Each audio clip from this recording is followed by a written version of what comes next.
días, amigos. Soy Ernesto Poblet, quien les habla desde esta emisora, la Radio Concepto, que usted la encuentra entre las FM en el 95.5 si vive en Capital Federal, y si vive en la zona norte ya puede sintonizarla en el 102.7 y todas las ciudades del país, porque tiene repetidoras en todos lados y en el exterior a través de internet. Y usted mismo por internet se puede sintonizar con la radio sencillamente. Váyase a Google y ahí encuentra, o va a encontrar, y ponga Radio Concepto, ponga programación, y ahí se maneja solo tranquilo. Y seguimos nosotros en este sábado 2 de abril del año 2016.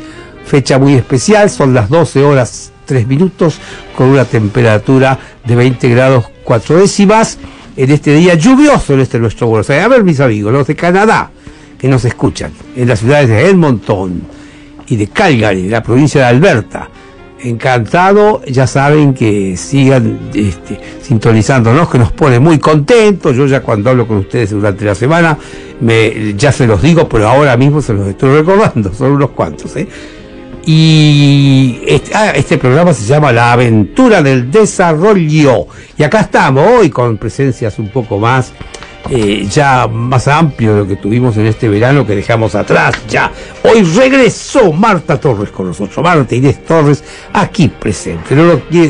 Para que no lo duden, le doy el micrófono para que salude Marta. Sí. Hola, realmente extrañé mucho venir al programa, así que estoy muy contenta.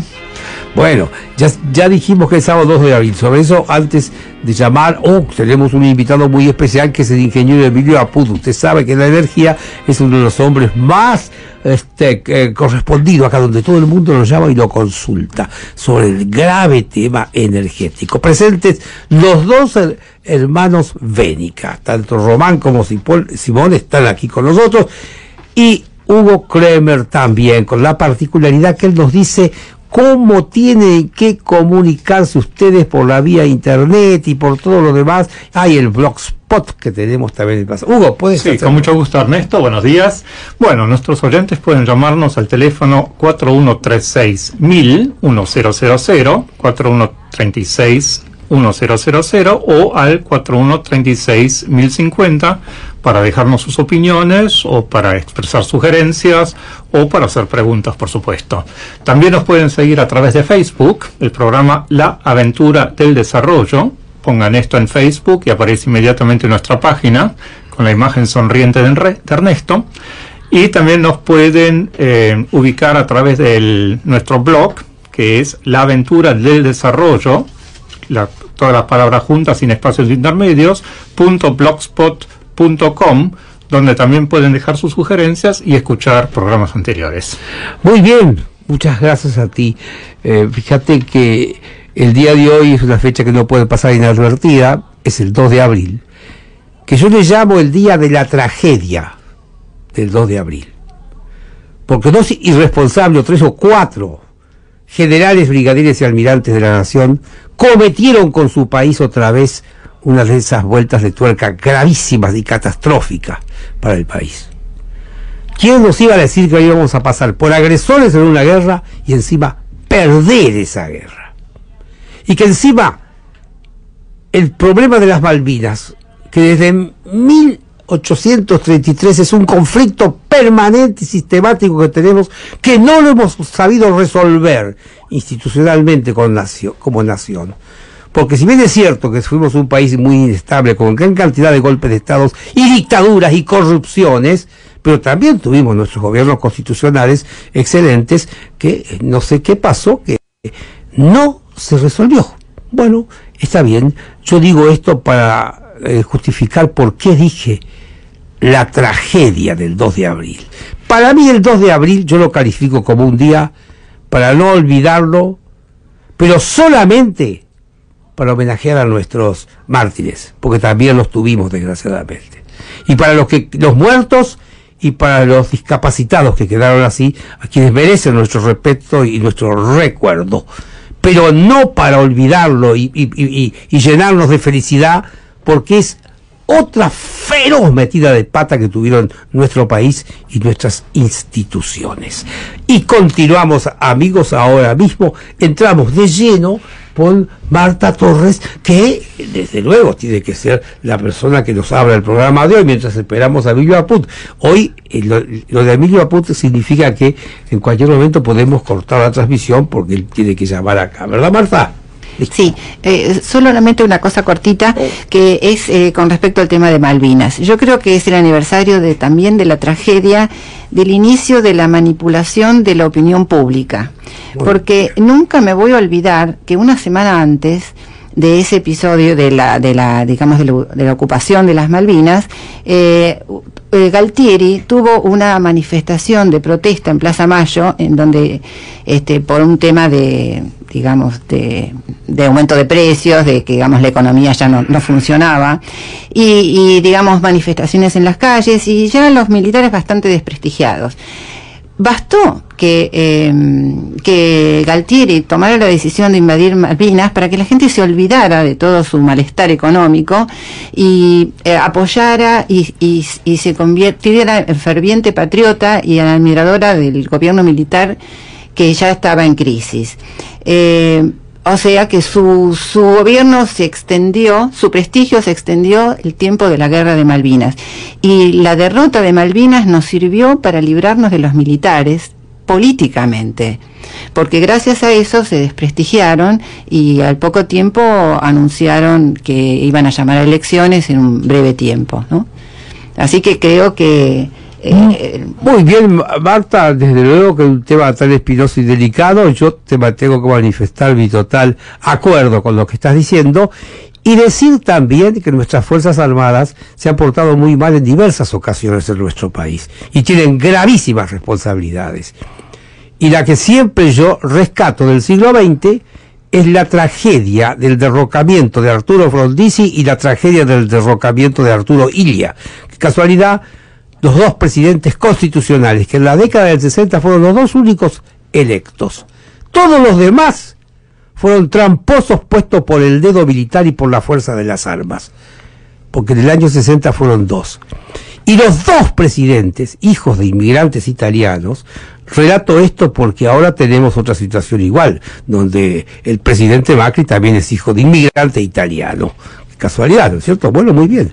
Y aquellos dos procesos de la década del 60, nuestro país, no por casualidad, en los 4 años de Frondizi y en los 3 años del doctor Illia, fueron premiados internacionalmente por la Asamblea General de las Naciones Unidas, que dictaron 2 importantísimas resoluciones, en virtud de que tenía la Argentina gobiernos constitucionales excelentes, de prestigio, que nos llenaban de prestigio en todos los ámbitos, sobre todo en las Naciones Unidas.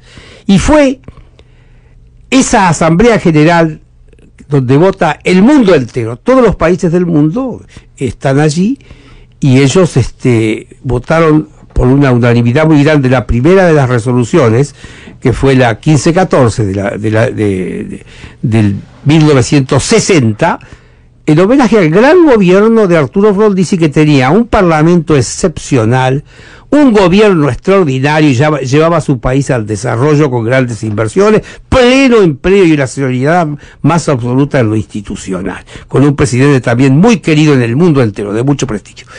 Y después en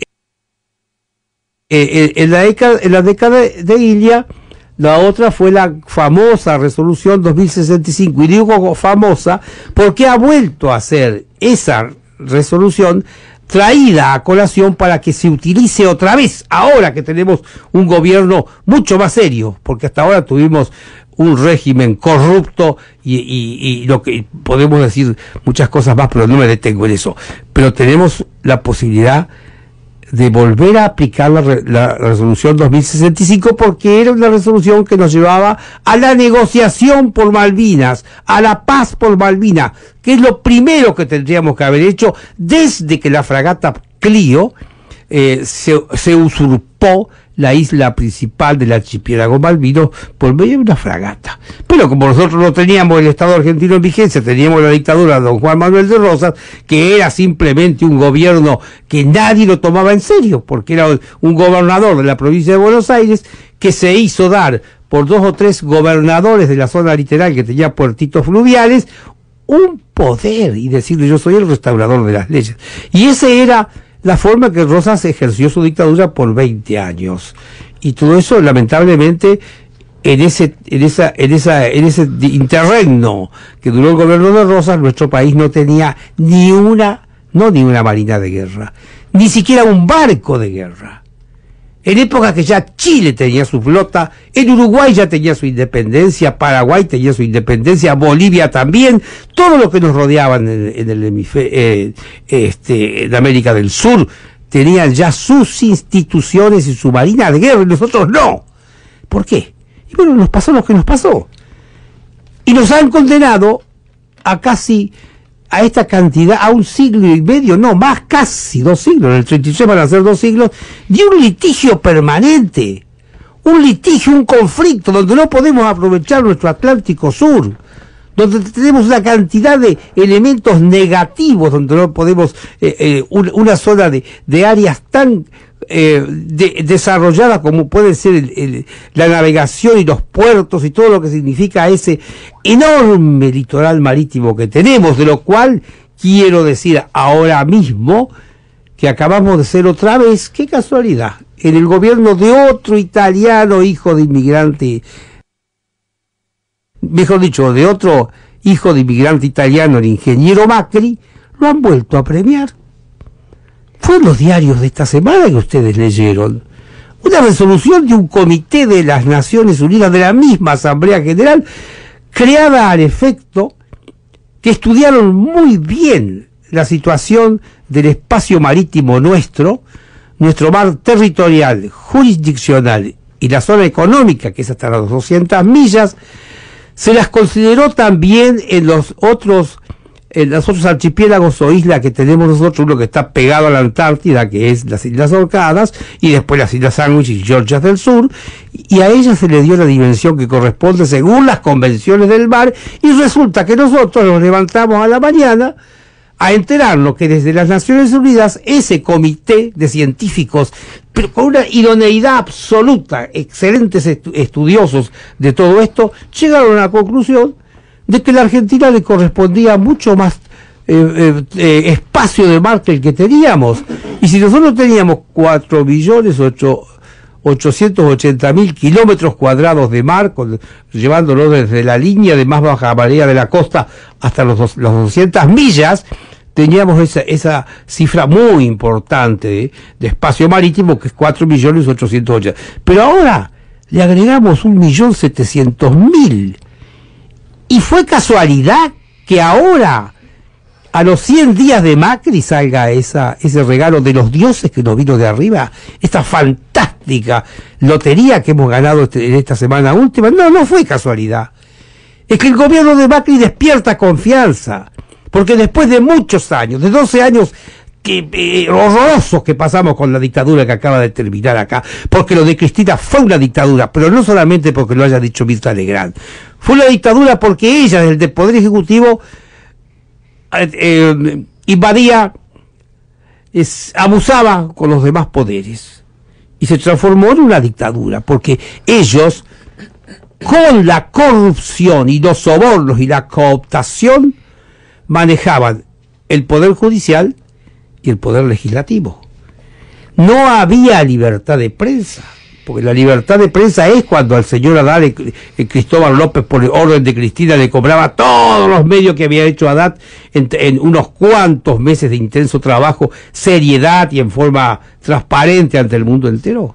Cuando lo rajaban, ustedes lo vieron a Longobardi y a su gente de la radio, donde había hecho su colosal proeza de periodismo independiente y transparente, y lo rajaron. Diga usted que después pasó lo que pasó, que se salvó.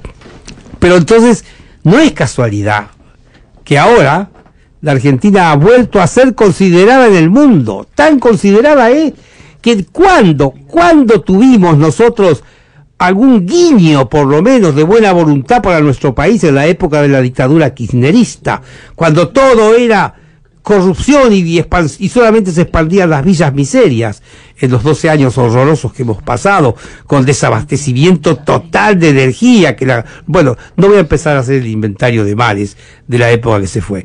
Vamos a darle la charla, por favor, a Marta Torres, o a los dos jóvenes, o a Kremer, porque yo ya me estoy bandeando en esta presentación, y entre nosotros esto de que el conductor se pase de tiempo charlando no es lo mejor. Así que sigan ustedes. ¿Quién quiere estar primero? Así, Simón Bénica. No, primero que nada, muy interesante, muy viva la charla de recién, así que no quitaste tiempo, le diste un fuego al programa muy importante. Muchas gracias, Simón. Bueno. Viniendo de un joven, parece mejor todavía, porque que entiendan esto los jóvenes es el deseo más grande que tenemos. Te comento, debido a la concurrencia que tenemos hoy, vamos a hacer algo un poco breve. Y además también, además de la concurrencia, es porque esta semana prácticamente no se habló de otra cosa en las redes sociales. Ajá. ¿De qué estoy hablando? Probablemente ya la mayoría se haya dado cuenta de los recientes aumentos de los transportes. Ahora bien, en las redes sociales lo que ocurrió fue que, como siempre estamos tan acostumbrados, surgieron dos bandos. Quienes dicen que es un mal necesario y quienes dicen que es totalmente inaceptable. En lo personal, a nosotros, tanto mi hermano, que está acá mismo, Román, como yo, nos tomamos todos los días 4 medios de transporte, 2 subtes y 2 colectivos.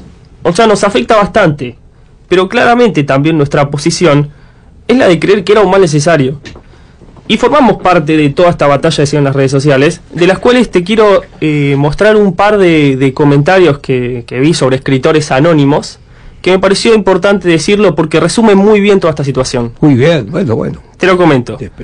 Primer comentario. Es un comentarista anónimo de la página Infobae.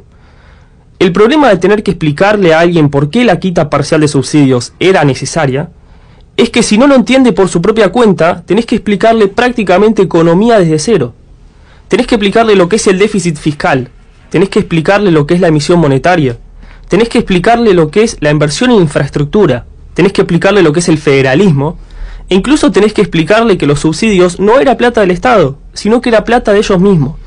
Y no se puede hacer todo en una imagen graciosa o un meme viral como estamos tan acostumbrados a ver en internet. Ese es el primer comentario que me parece que resume bastante bien la situación. ¿Y vos, Román, qué opinas de todo esto? ¿Qué decís? Lo que pasa es que hoy en día en el país ya las conversaciones y los debates no pasan por quién tiene el argumento más sólido, sino por quién hizo la imagen más graciosa bardeando al otro. Entonces vos tenés en internet y quizás escribiste explicando economía de 0 a 100 en 2 renglones. Podés escribir un libro entero si querés. Claro, y viene un tipo y te hace una imagen de los Simpsons con un argumento en contra tuyo, y lo único que tiene su imagen es que es graciosa. Bueno, eso se viraliza más rápido. Ese es la imagen problema. Puede tener dos... Sí. Bueno, yo también venía preocupada por el mismo tema, y es curioso, y estaba además pensando en consultarlos a ustedes sobre ese mismo tema. Venía enojada por este tema de las críticas a rajatabla sobre por qué hacer todo el aumento de golpe, ¿no? Y pensaba, dije, acá, digamos, claro, explicar qué es la inflación, explicar qué es el déficit, explicar que el medio de transporte tiene que ser sustentable, o sea, que se tiene que automantener porque si no, no hay inversiones. Todo eso es dificilísimo de explicar. Pero hay un concepto que es mentiroso y que me parece que sería fácil darlo vuelta. Creo, ¿cuál es? Que nos han hecho creer que el populismo da un servicio barato. Y lo que es mentira es que da el servicio. La realidad es que no lo da. Lo que nosotros nos hemos olvidado, que hubo una tragedia de 11 por falta de mantenimiento, nos olvidamos de los accidentes y las muertes por cortes de luz. Nos olvidamos de la cantidad de plata que hemos perdido por los trastornos de la falta de servicio. Cuando hay un accidente en una ruta no mantenida, eso es un costo. O sea que en este momento a mí se me ocurría morbosamente, si en las redes sociales no habría que estar pasando las imágenes del accidente de Once permanentemente. Y las imágenes de los cortes de luz y las imágenes de todos los accidentes de ruta, todo lo que hemos padecido, que eso sí se puede resumir en una imagen, digamos, a la manera morbosa y repetitiva que nos han acostumbrado, de la misma forma en la que nos manejamos durante tantos años, que nos manejaron a nosotros. Creo que hay una cosa que yo le criticaría a Macri, que es haber despedido a los excelentes manipuladores del kirchnerismo, que creo que tendría que emplearlos ahora para difundir con el mismo sentido los conceptos que ahora hace falta difundir. Sí, también quería dar mi opinión al respecto, Marta, Ernesto, Bellizos. Como yo veo con un solo ojo, no manejo auto, y como además soy amarrete, no uso el taxi, así que soy asiduo usuario de servicios públicos, de servicios de transporte público. Y yo observé ya cuando empezó todo el tema de subsidios, ustedes recuerden que en el año 2000, hace 16 años, cuando el peso del dólar estaba en 1.1, el boleto de colectivo salió 80 centavos. Al cambio de hoy serían 12 pesos. Después empezaron los subsidios, y entonces, a medida que aumentaban los subsidios, bueno, el precio se congelaba, el precio aumentó también en el interín, porque ahora estamos en 3 pesos, pero el servicio se hizo cada vez peor. A las empresas de colectivos no les importaba tratar bien al pasajero porque el dinero lo recibían de otro lado. Entonces, ¿qué pasaba? Estando en una parada de colectivo en Retiro para ir a la Facultad de Derecho, había 10 personas, el colectivo pasaba de largo porque no le interesaba subir a esas 10 personas. Tampoco maltratan a los pasajeros todos los días, porque no arriman al cordón a menos que seas cuadripléjico. Ahora con el Metrobús no tiene más remedio que detenerse en donde tienen que detenerse. Y así vemos muchas cosas más de lo mal que los conductores, los choferes de los colectivos tratan a sus pasajeros. Quizás ahora con este aumento, cuando las empresas tengan que ponerse los pantalones largos y volver a obtener sus ganancias a través del boleto, quizás también con eso mejore el servicio. Exactamente, se perdió la política tan famosa de el cliente siempre tiene la razón. Esa política, al fin y al cabo, es porque uno trata de cuidar al cliente. Porque si te van a pagar igual de otro lado, por más que no tengas clientes o no los cuides, entonces prácticamente se pierde, queda en la nada. Ya a mí me pagarían igual por no ir a trabajar, aunque no vaya a trabajar. Quizás digo, bueno, por una cuestión de honor voy a trabajar ¿cuánto? El primer año. Después si te pagan igual, para si se pierde el incentivo, exactamente, te vas a ir a buscar otro. Y me parecía, Marta, muy interesante lo que decías, porque al igual que lo que venís diciendo sobre los militares que hicieron un desastre económico y después lo taparon con el tema de Malvinas, parece también que se repite, es lo que nos hace, lo que nos da el título de El país de los 2 días. Pasó el caso Chabrán, ¿cuánto duró? Duró 2 días, pasan cosas como lo de Once, ¿cuánto? 2 días, después parece como que pasamos a un tema más grave y después aparece el Gigoló y después Chocochano y después... y van cambiando de tema como si el anterior estaría siendo pisado y pierde importancia. Así que me parece que realmente subir las fotos de las víctimas de la tragedia de Once sería recordarle a la gente la locura que vivimos 12 años, o los cortes de luz, por Dios, mirá que se te va a cortar la luz. Estábamos hablando con mi hermano, pleno siglo XXI, ¿hace cuánto se inventó la luz? Hay países donde el servicio de luz es como el agua, y acá nos está faltando. ¿Cómo puede ser que nos falte la luz en Argentina, que nos tengan que cortar? Déjame que te cuente algo que el otro día estaba hablando con una mujer. Yo, parte de mis tareas habituales implica hablar con los vecinos y ver qué quieren, ver qué necesitan, ver cuáles son sus problemas. Y hablé con una mujer que me dijo algo que la verdad es muy desesperante. Me dijo lo siguiente: ella vive en un edificio, prácticamente tiene 8 pisos, y que hay una persona mayor, muy mayor, que prácticamente no se puede mover, prácticamente. Sí puede ir por el ascensor, todo lo que sea. Ahora bien, los días que se corta la luz, esa persona queda encerrada, queda encarcelada en su propia casa. Esa persona que no puede bajar, ¿cuánto? No puede bajar ni un piso en escalera, 1, 2, depende del ascensor. Y si se le corta el suministro eléctrico, me dice que queda prácticamente ahí, y queda lo que dure el corte de luz. Y está prácticamente encarcelado en su propia casa, porque no puede salir, le tienen que ir a llevar la comida, a llevar todo, y si se queda sin agua, Yo me pregunto, y si el se queda calor sin que agua, hace y el cuando- calor, cuando- sin ventilador, sin nada. Por eso no, es una locura, la gente se queja de los aumentos de precios. Sí. Seguro, pero además hay tantos conceptos mentirosos. Porque, ¿qué ha hecho el gobierno kirchnerista? Ha dicho, no, llamen a Edenor o Edesur, la culpa no la tenemos Claro. nosotros. La culpa la tiene la empresa, es una empresa supuestamente privada. Debido Esa dijo es la quién gran- bajó la palanca. ¿Eh? ¿Quién bajó la palanca? ¿Quién bajó la palanca? Y nos han, digamos, la culpa la tienen, entonces, las empresas privatizadas por Menem. Pero es mentira, porque el concepto es que fue una estatización encubierta, porque si vos a una empresa le obligás, le congelás las tarifas, no tiene ingresos, los subsidiás, claro. Entonces, ¿qué hicieron con los subsidios? Los subsidios los aplicaron a pagar sueldos, porque no alcanzaban para otra cosa. Claro.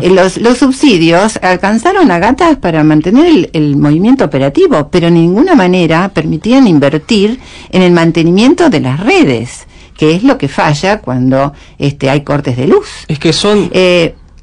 Entonces, claro, ¿por qué nunca se han aplicado, por qué no han confiscado y estatizado esas empresas supuestamente privadas que no cumplían con la obligación con toda esa gente?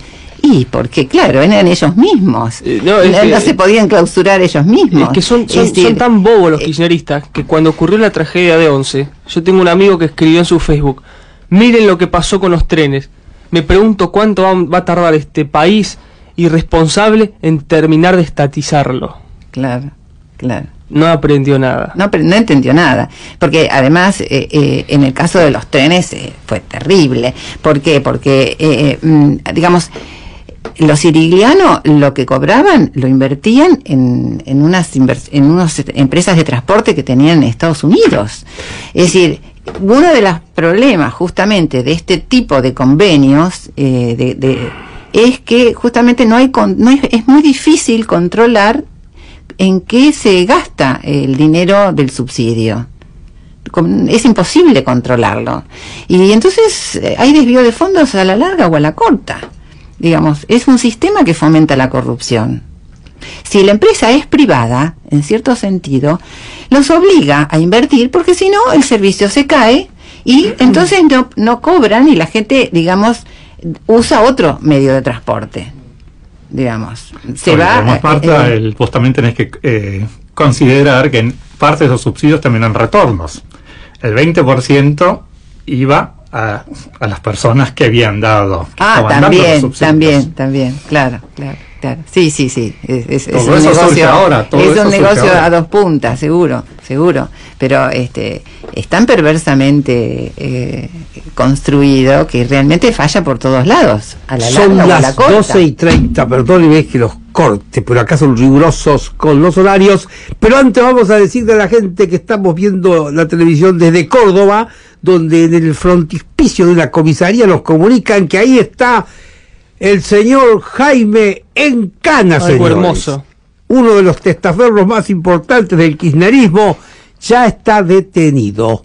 No lo estoy diciendo con agrado, no me gusta para nada la desgracia de nadie, pero creo que sí se empezó a hacer justicia después de tanto tiempo, después de 12 años, que este tipo era el tremendo testaferro bien evidente que manejó, pero tanto dinero en los transportes en forma arbitraria como él quería, que llegó a conocerse en su patrimonio, después de ser un pelafustal acá, que estaba en una pensión de mala muerte, llegó a tener cruceros, aviones, cruceros. Departamento Libertador. Departamento en Libertador. Sí, no, una cantidad de cosas más así, viajes constantes, los familiares también, Florianópolis, propiedades. Bueno, ya está en cara el señor Jaime y se está agolpando la gente en la comisaría creo que debe ser en la comisaría de Córdoba capital. Como tenemos mudo el televisor, no lo podemos anunciar mejor más allá, pero como son las 12:00